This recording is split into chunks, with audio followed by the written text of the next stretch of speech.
Assalamualaikum warahmatullahi wabarakatuh. Perkenalkan, nama saya Karina dengan NIM 221596, kelas RA8 Prodi Manajemen. Baiklah, di sini saya akan memaparkan materi atau membuat video presentasi terkait mata kuliah Manajemen Sumber Daya Manusia yang diampu oleh Bapak Abdul Wahid Al-Farizi MM.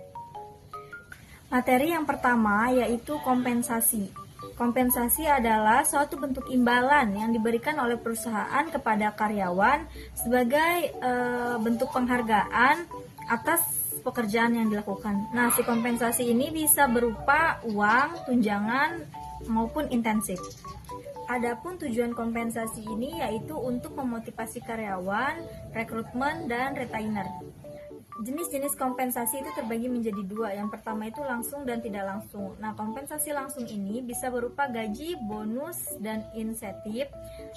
Yang tidak langsung ini bisa berupa jaminan kesehatan, terus program pensiun, atau tunjangan lainnya. Adapun faktor-faktor yang mempengaruhi kompensasi yaitu ada kinerja, jabatan, lokasi, dan pendidikan. Untuk materi pertama mungkin hanya itu, dan di sini saya akan beranjak ke materi yang selanjutnya. Materi yang kedua yaitu tentang proteksi sumber daya manusia. Nah, sumber daya manusia ini adalah aset penting yang mana terdiri dari karyawan, pekerja, dan tenaga kerja. Mereka memiliki peran penting dalam suatu keberhasilan organisasi. Kenapa penting? Karena menjaga sumber daya manusia berarti melindungi talenta, keahlian, serta kontribusi yang berharga.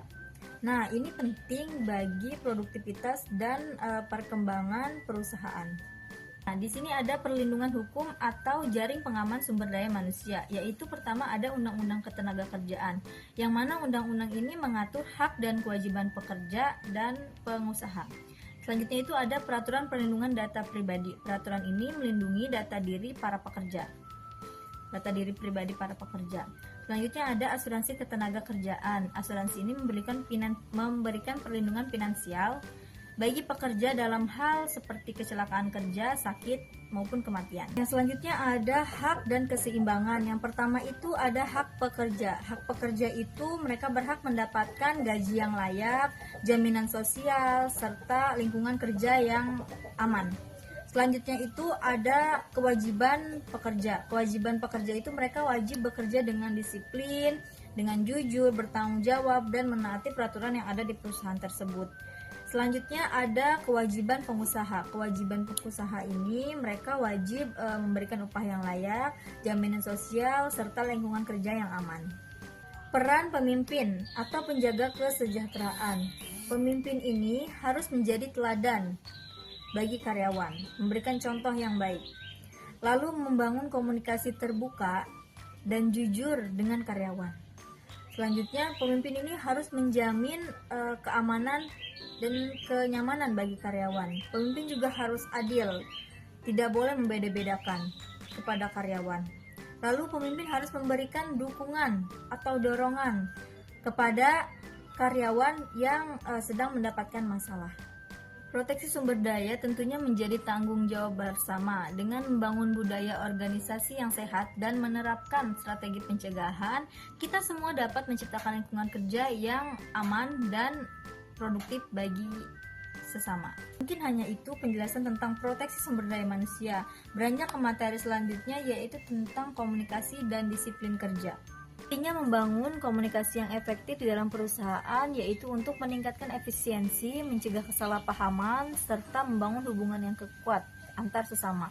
Nah, ada teknik-teknik untuk membangun komunikasi yang baik antar rekan kerja. Yang pertama itu kita harus berkomunikasi dengan bahasa yang mudah dipahami dengan jelas. Lalu kita harus menjadi pendengar yang baik dan kita harus memberikan feedback.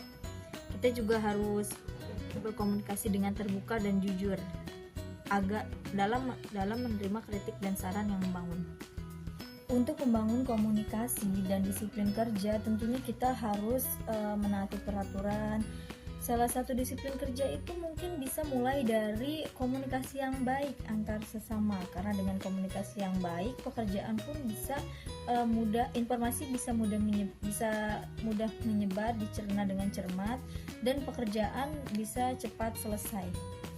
Baiklah, mungkin cukup itu penjelasan tentang komunikasi dan disiplin kerja. Beranjak ke materi selanjutnya, yaitu tentang motivasi dan kepuasan kerja. Motivasi dan kepuasan kerja adalah kekuatan yang mendorong karyawan untuk bekerja lebih baik demi mencapai tujuan organisasi. Nah, motivasi yang tinggi juga menghasilkan produktivitas serta perkembangan yang lebih baik kepada karyawan. Tentunya dengan motivasi yang tinggi, karyawan menjadi lebih fokus bekerja dan bersemangat. Nah, ini juga meminimalisir pergantian karyawan tentunya. Adapun faktor-faktor yang mempengaruhi motivasi kerja, yang pertama itu ada tujuan dan penghargaan. Kedua, ada kesempatan pertumbuhan. Ketiga, ada lingkungan kerja. Dan yang terakhir ada komunikasi dan transparansi. Pentingnya kepuasan kerja pada karyawan itu tentunya untuk meningkatkan kinerja, retensi, loyalitas karyawan terhadap organisasinya. Adapun faktor-faktor yang mempengaruhi kepuasan kerja. Yang pertama itu ada gaji dan manfaat, selanjutnya ada pengembangan diri bagi karyawan, lalu ada apresiasi serta penghargaan, dan hubungan yang baik dan kepuasan pribadi bagi karyawan. Motivasi dan kepuasan kerja tentunya menjadi kunci penting bagi peningkatan kinerja, retensi, serta kesejahteraan.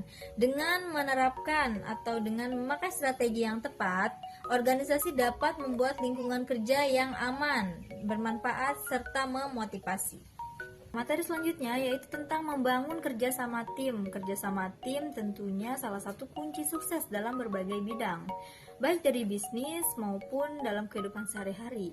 Untuk membangun tim yang solid, efektif, dan harmonis tentunya memerlukan pemahaman yang mendetail dan tepat. Membangun kerja tim, yang pertama itu ada efisiensi kerja tim, yaitu memungkinkan pembagian tugas secara merata agar pekerjaan cepat terselesaikan dan efisien. Nah, yang kedua itu ada kreativitas, bertukar ide maupun perspektif, yang mana ini bisa memicu timbulnya ide-ide baru yang kreatif dan inovatif tentunya. Nah, yang ketiga itu ada motivasi dukungan dan kolaborasi antar tim, yang mana ini memicu motivasi, semangat, serta dedikasi dalam mencapai tujuan bersama. Materi selanjutnya yaitu tentang kinerja serta penilaian prestasi. Definisi kinerja dan penilaian prestasi kinerja, hasil yang diperoleh oleh karyawan selama bertugas dan menjalankan kewajibannya sesuai standar perusahaan yang telah ditentukan. Adapun tujuan penilaian kerja yaitu yang pertama untuk meningkatkan kinerja, kedua untuk menilai potensi, yang ketiga untuk meningkatkan motivasi, dan yang keempat untuk membangun komunikasi. Penilaian kinerja yang efektif adalah salah satu sebuah alat penting untuk mencapai tujuan organisasi dan meningkatkan kinerja karyawan. Di sini, manajer memiliki peran penting dalam proses penilaian kinerja. Dia harus berpikir dan memastikan bahwa prosesnya adil, objektif, serta berfokus pada pengembangan. Penjelasan materi terakhir yaitu tentang audit sumber daya. Audit sumber daya manusia ini memiliki pengertian atau definisi yang mana proses sistematis untuk menilai dan mengevaluasi efektivitas fungsi sumber daya manusia dalam organisasi. Audit SDM juga membantu organisasi untuk meningkatkan efisiensi dan efektivitas operasional, serta memastikan kepatuhan terhadap peraturan dan kebijakan yang telah ditetapkan. Tujuan dan manfaat audit SDM: mengevaluasi efektivitas fungsi SDM dalam organisasi, menilai kepatuhan dan peraturan terhadap kebijakan, mengenali peluang dan tantangan dalam manajemen SDM. Ruang lingkup audit SDM. Yang pertama ada kebijakan penilaian terhadap kesesuaian kebijakan SDM dengan strategi organisasi. Yang kedua ada proses SDM, evaluasi terhadap efisiensi serta efektivitas proses rekrutmen, pelatihan, dan pengembangan karyawan. Selanjutnya ada kompensasi dan benefit, menilai kesesuaian kompensasi dan benefit. Selanjutnya ada kompensasi dan benefit serta kesehatan dan keselamatan kerja. Nah, cara pengumpulan data dan informasinya itu bisa dilakukan dengan cara wawancara atau melakukan survei karyawan untuk mengumpulkan feedback, lalu observasi. Rencana tindak lanjut ini tentunya menentukan langkah-langkah apa yang akan diambil untuk memperbaiki fungsi SDM serta memastikan keberlanjutan untuk perubahan ke depannya. Mungkin hanya itu saja pemaparan materi dari saya, kurang lebihnya saya mohon maaf. Tugas ini saya buat guna memenuhi tugas UAS mata kuliah Manajemen Sumber Daya Manusia yang diampu oleh Bapak Abdul Wahid Al-Farizi MM. Wassalamualaikum warahmatullahi wabarakatuh.